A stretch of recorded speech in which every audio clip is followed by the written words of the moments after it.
I'm JayWood, real name Jeremy Haywood-Smith. Yeah, from Winnipeg, Manitoba, Canada, and I'm here with Kane. That's right. I'm Kane. Yeah. Welcome. Thanks for joining me on this new episode of From the Inbox, the podcast. Mm-hmm. And like you said, you're based out of Winnipeg, Yep. and you recently signed to two labels, I think, right? Is that Yes. Yeah. Chapter That's. Tracks and Mm-hmm. Royal Mountain Records, Wow. which, if you're Canadian, you gotta love those guys, RMR. First question: how does that feel? How do you feel about that? Feel very lucky for sure to have some good news like that in the middle of a pandemic, and just to have that to look forward to for the future. It feels so cool to like look at both of the sites and see my name next to some really awesome artists and be like, okay, nice. There's some validation in what I've been doing for so many years, and yeah, it's exciting and it's very nerve wracking, and Yeah, yeah.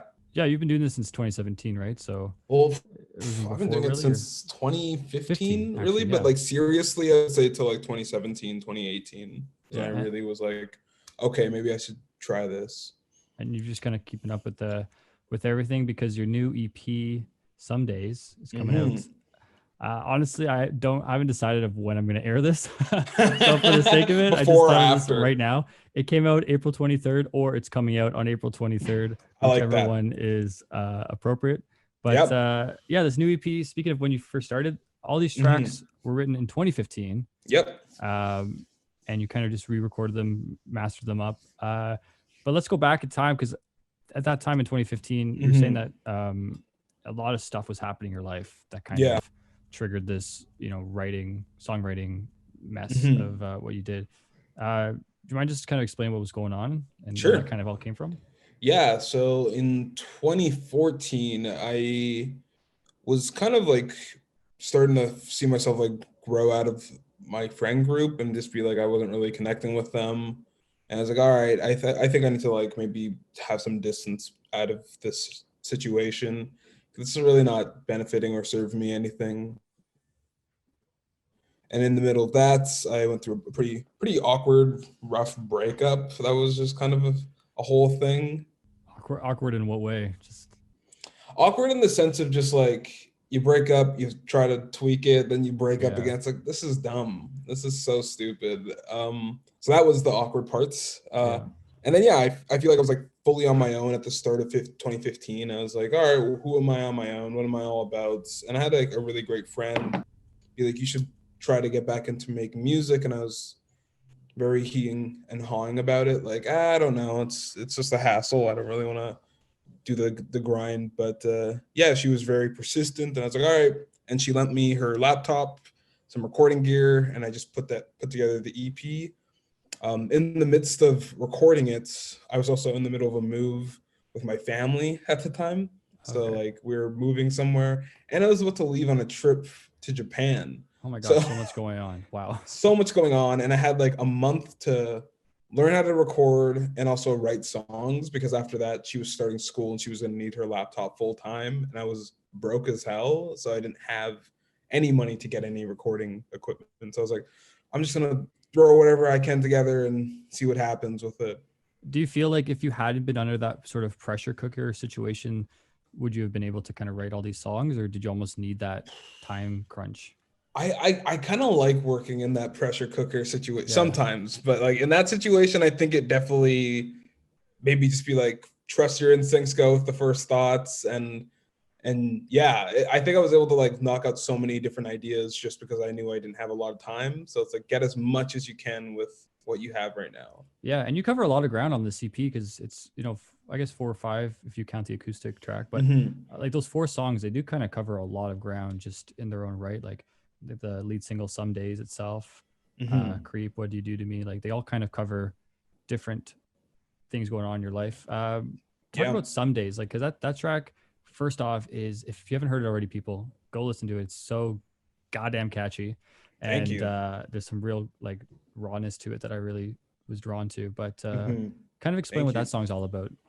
That song, I feel like that was kind of documenting like I like some days I just want to like go back and just be comfortable and like what I was used to, but other days I want to like move forward and try to step into a new position of life. And I was just like that being in the middle of like comfort and discomfort and like the new, and it's just I don't know where I want to go. It was just a lot of confusion. Even talking about it, I feel like I'm going back into that headspace of just like I'm in between two things. And yeah, it's trying to like find some kind of peace or like resolution and all that chaos. Yeah. Do you feel like now, especially during the pandemic, that's kind of almost part of your life right now too, trying to stay focused and move forward, but trying to be comfortable at the same I time? think, yeah, that's a really great point. It's just like re-recording it is like, oh, this is still kind of relevant, like relevant in today, where it's just like obviously the past is kind of set, but the future is very much unclear, and it's like, well, in this situation, I don't know what to do and what kind of comforts to lean on here. Yeah. So And I know you try to bring that out in the music video too, which is really, it was really interesting with the spaghetti out of the surgeon thing. I was like, what the hell am I watching? Did the it guy actually eat the spaghetti? He did, yep, yep. Darren ate like a lot of spaghetti for that take. Darren, the funny thing with everyone in the video is like they're all just the people that play in the band. Yeah. So Okay. like, Darren plays guitar. He ate so much spaghetti for that video because we Wow. had to do so many takes. I But Did he comment on it? Like, do you know if it tasted funny I at think all or? he was like, oh yeah, it's not bad. It's like it's not bad. He got real Parmesan on it, so like I don't think he mind. Oh, I thought, damn. and he was keto for like 2 months in the summer, so he was just happy to eat carbs and not feel horrible about it, you know. So it's just like He's finally, literally been, yeah, he's been planning for this the whole yeah, thing. he's That's so been funny. waiting for this moment. And what a dream come true to like eat spaghetti off your friend's stomach like that, you know, Yeah. for the entertainment of others. Can't go wrong. Yeah, and also for like, in a way like a good cause, we'll say, because it really brought the metaphor to life with your different characters and all these little storylines and stuff Hmm. too is really interesting. So um Definitely. yeah. And how do you feel like, I know you posted on the internet the other day the original recording from like Hmm. 2015. Yep. uh Personally, like, how do you feel listening back to that now? Like, what are some thoughts going in your head? I think it's like kind of cute to hear the old recording of like, aha, look what you did. Like you tried. I have the original recordings for all the songs on the EP. And I was like, maybe I should just like put them out. We'll see. But like, it was just so weird to hear back to like the first ideas and just be like, and looking at it now and hearing it now, it's just like kind of like a mind blowing experience to be like where I was, where I am, and where I'm going, all in Yeah. one representation. I find that so important for especially creative types, is to be able to Hmm. have those milestones to look back on. Because Yeah, I'm sure, like, I kind of experience this myself. I'm sure you do too. Is where you kind of get caught up in everything you have going on that you don't yeah, really understand how far you've moved. Right? totally. Um, did that kind of come to mind at all for No, you? that definitely comes to mind. Like, I'm a huge fan of like constantly like checking in with myself. Of like, that sounded so egotistic, but like, I'm a fan of like kind of like looking at like all the old stuff I did and just like kind of like really assessing where I was and like what I was doing and being like, okay, where do I want to go? And what I guess I meant to say is I'm a huge fan of like people posting demos and like older recordings and just like first takes and just like really raw captures of like, here's the first thing I came up with. Like that's just so like wholesome, and it's also like really encouraging to hear the first ideas of like super popular songs and then to see them just like see what they become. It's like, oh, that's amazing to kind of be Yeah. kind of in that moment of you're figuring it out.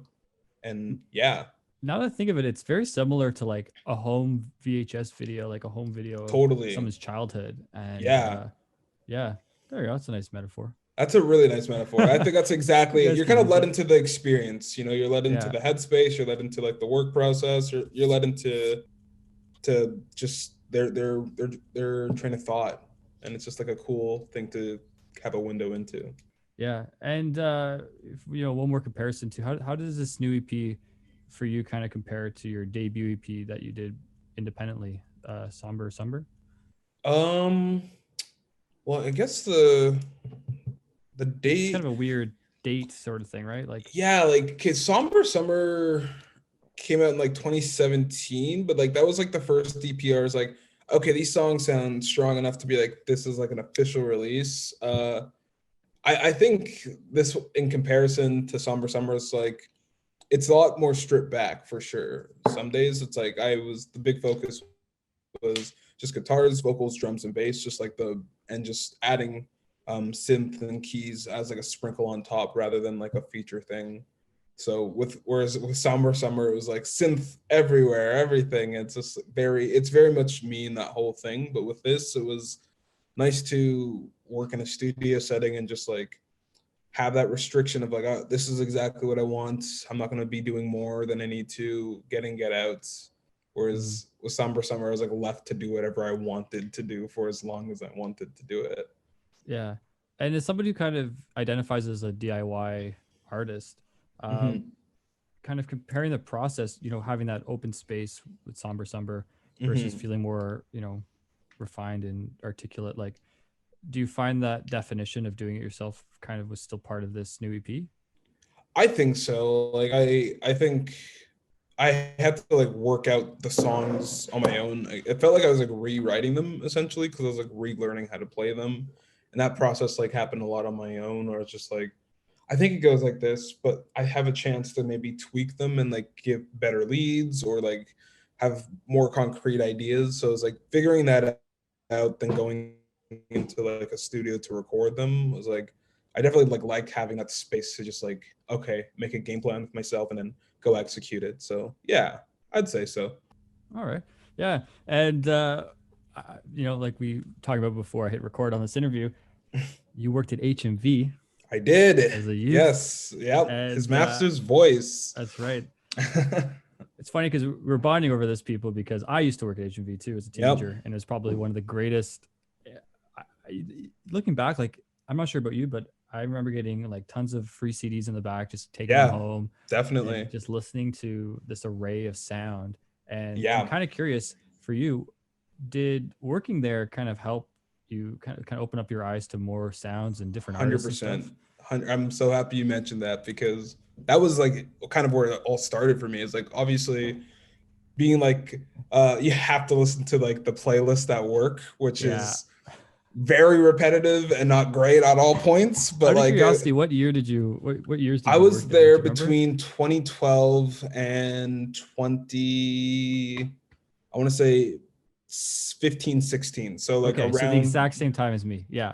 Oh, really? Okay. Yeah. So at some point, I might have called you to be like, can you look at this at your location Yeah. or vice versa?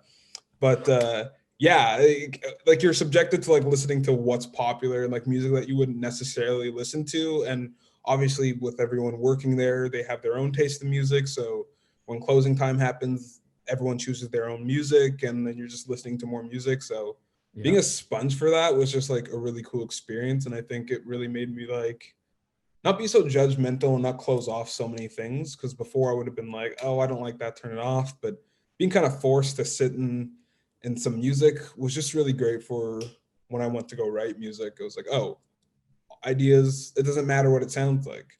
Anything and everything could be kind of cool to somebody. Yeah. Any artists in particular that kind of stood out for you at that time? Um, I remember when Bruno Mars. Oh God, if I have to hear Uptown Funk one more Oh my god. time, Yeah. there was a one time when it was on the playlist twice for some reason, and the playlist was like only an hour and a half long, and it would just loop and loop, and I was like, oh, The other song too was that Magic song, "Marry Me" or something. oh, Magic. I can't remember. Is it? I've I erased it from can't. my memory, but There's yeah. There's this every song I hear like now in like regular life that was ever on a HMV playlist, I'm immediately taken back to a moment. Like there were so many one hit wonders that still existed. Like there was a song "Chloe" by somebody. I was like, oh whoa, I don't even know. But like yeah, there's so many moments and so many songs like that that come to mind. And if I heard it by accident, I would immediately be like, I know all the words to this song. yeah, I remember the pink shelf talker that I had, yeah, yeah. all that stuff. Yep. I miss that place sometimes. It's I look back at it and it's very fond memories there. And I think it was very, very integral to where I'm at now with music, and I met some of my best friends there as well. So Yeah. yeah, Yeah, even like, making this about me for a second here. I please. remember because I started this, like I started my website back in 2014, which was right in the heat of my career at HMV, we'll Ooh, say. yeah, And yeah, I just remember uh, having this, even like the list of upcoming releases and stuff too. Like I would look through yeah. that and like get like an insider point and just make notes of things and go home Hmm. and pirate a bunch of albums and try to listen to Yeah. them because that discount was good, but it wasn't great. It wasn't that. I remember like my whole time there, I feel like I bought 3 things my entire time. I was like, That's impressive, actually. yeah, I was like, I could have bought way more, but I was like, I shouldn't, because it was a lot of collectible stuff, and I'm like, this Yeah, will eat up all my space if I even open the door a bit to that. So it's like, yeah. be mindful of how much you buy from here. That's funny. Hmm. Oh, speaking of new releases coming out too. I Hmm. noticed that on Twitter, you're pushing McKinley Dixon's some of his stuff. Yes, yeah. I just want to bond over that for a second. How excited are you for that album? I'm so excited. Like McKinley Dixon came here back in 20, I guess it would have been 2 summers ago. Oh, or 2019, Mhm. and played our local festival, Real Love. And I thought that performance was so good. And just before, since I was doing stage managing for the festival, I got a chance to like talk and just like communicate, because like being here in Winnipeg, I rarely see Black people. That's a real stone cold fact. So like having a chance to talk to somebody else occupying the same space as me and just connect over that and just really shoot the shit was really nice. And like I was like, I don't know what it is, but I know in the future you and I will do something together. And ever That's since cool. then, yeah. And ever since then, I'm like, I just like really want to be a fan of yours first and foremost. And I hope down the line we can like really become good friends. That's so So nice. Yeah, because mhm. this year has been the first time I've been hearing of his stuff, but because I've been getting it sent to me, and every time a new single comes out, like his last one, Shane So Heavy, everything just like hits so hard and it's so strongly worded and politically driven, but it's also so poetic. Yeah. And I I know that kind of related to be like one of the few Black people in Winnipeg. You guys, Hmm. I know you recently did a talk discussing the hurdles Black artists and Yeah. workers often face within indie and DIY art communities. Hmm. Uh, what was that kind of experience like? Kind of leading that there in Winnipeg. It was great to have that discussion, to hear that this viewpoint doesn't just isn't just applicable to me. It is everyone, like every other Black person within this larger indie spaces experience. So I was like, that was really like nice to feel once again validated, and like it was really reassuring for me. James Wilson is just so freaking knowledgeable with all of his Mhm. facts, and just like he was just like really great with like his discussion was like super engaging, and like the history and all that. I'm like, I need to go learn this. Now I want to go learn this. Now I want to be a part of the next step and like the solution. I hope 5-10 years, or who knows, like further down the line, someone doing a talk point about this can say how it's changed from artists like McKinley, or like myself, or just other, or even Namdi, who's been doing so many cool things within the indie scene for a few years now and has been absolutely killing it. But to hear Matthew talk about that stuff, and to have little moments of connection where it's like, for me, my introduction for Black people in indie music was seeing Block Party for the first, like just seeing like a video Block Party and seeing like a Black front person. I was like, is that's allowed? I didn't know that was a thing. It's like, That's holy crap. allowed. Yeah, I was just like, because for so long it was just like separate, it's Yeah. like the only visual, like I only saw like white people doing indie music, playing guitar, playing tele music and all that stuff. And I was like, that's really cool, I really like this music, but like I don't see myself in it. So to finally see a person that looks like me in that position was like, oh, now like there's almost permission to be like, okay, maybe I can do these things, and maybe I could just go into the space and play music and not worry too much about that. I kind of want to ask you now, like starting out, back in those early days of like 2015 Mhm. and stuff when you were trying to record, how much of that was in your head of like, I feel kind of like an anomaly sort of thing? Is that even? Yeah, like I think when I first started JayWood, like it was never ever my intention to perform like at all. I was like, I just want to record music, put it out. I think it starts for everybody. Some people Mm-hmm. really want to hop on stage. Me, I was like truth be told, performing is like the bottom of the list for the thing I love about doing music. Okay. But who knows, maybe that'll change after the pandemic with like a new life and new energy. But like I was like always, because I'm still like a very anxious, awkward person at times. So like, putting a Yeah. lot of energy into performing is just like kind of scary. But yeah, when I was first starting out, I think I was kind of okay with being an anomaly because I was like, oh, the focus isn't going to be performance. But then when the discussion, like we got offered our first show, and I was like, well, I mean, I guess so. We could try and can go from there and see. And I think as shows were happening after that, I was like, now I'm starting to really see and feel like those insecurities kind of full force because every venue, every show, I was the only Black person at all points. And I was like, man, this is a weird thing to be in a space like this doing this and yeah, be alone in it.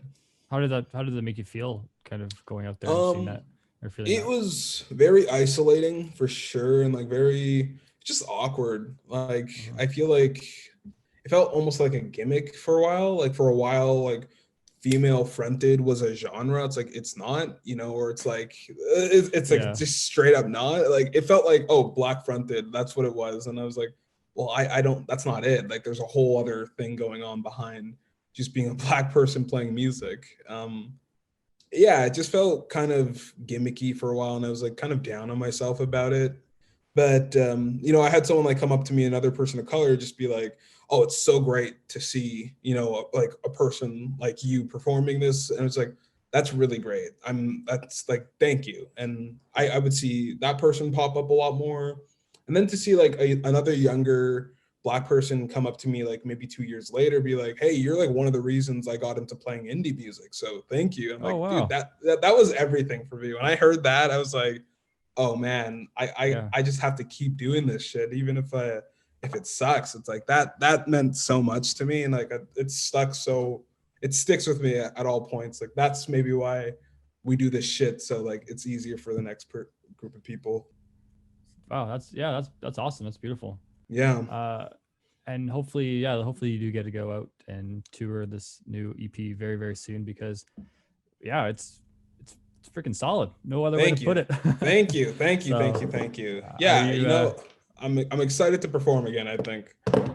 yeah, once you get those initial shakes out Yeah. and then you step on stage and you are golden. It's a good feeling. Yes. Hopefully, I wanted to bring this up in some ways. This is probably the perfect segue.